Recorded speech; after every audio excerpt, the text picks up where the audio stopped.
O livro de Neemias. Capítulo 2.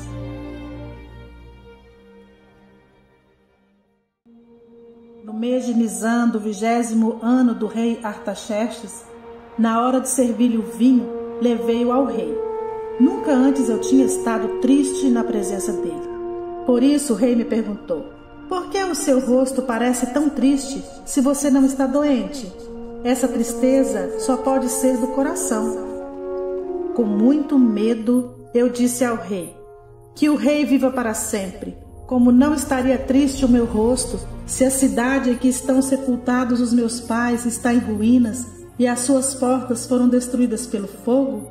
O rei me disse: o que você gostaria de pedir?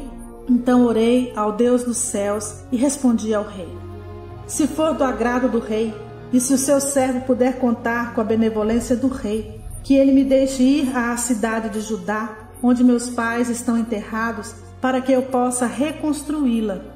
Então o rei, com a rainha sentada ao seu lado, perguntou-me: quanto tempo levará a viagem? Quando você voltará?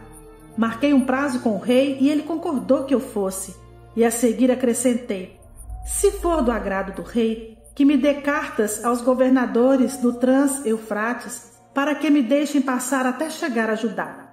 Que me dê também uma carta para Asaf, guarda da floresta do rei, para que ele me forneça madeira para as vigas das portas da cidadela que fica junto ao templo, do muro da cidade e da residência que irei ocupar.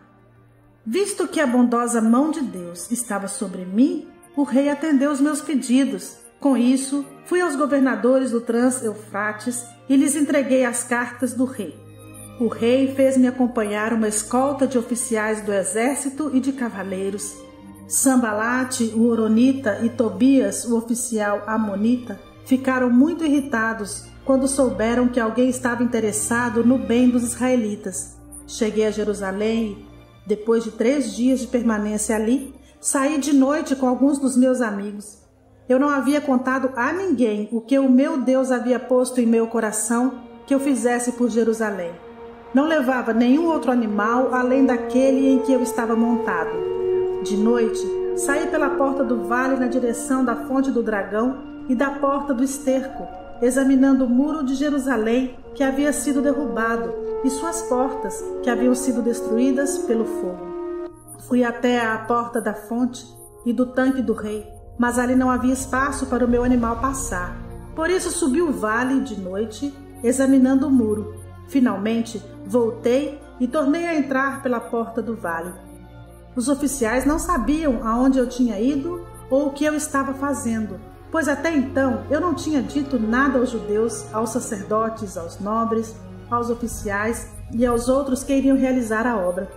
Então eu lhes disse: vocês estão vendo a situação terrível em que estamos. Jerusalém está em ruínas e suas portas foram destruídas pelo fogo. Venham, vamos reconstruir o muro de Jerusalém para que não fiquemos mais nesta situação humilhante. Também lhes contei como Deus tinha sido bondoso comigo e o que o rei me tinha dito. Eles responderam: sim, vamos começar a reconstrução, e se encorajaram para esse bom projeto.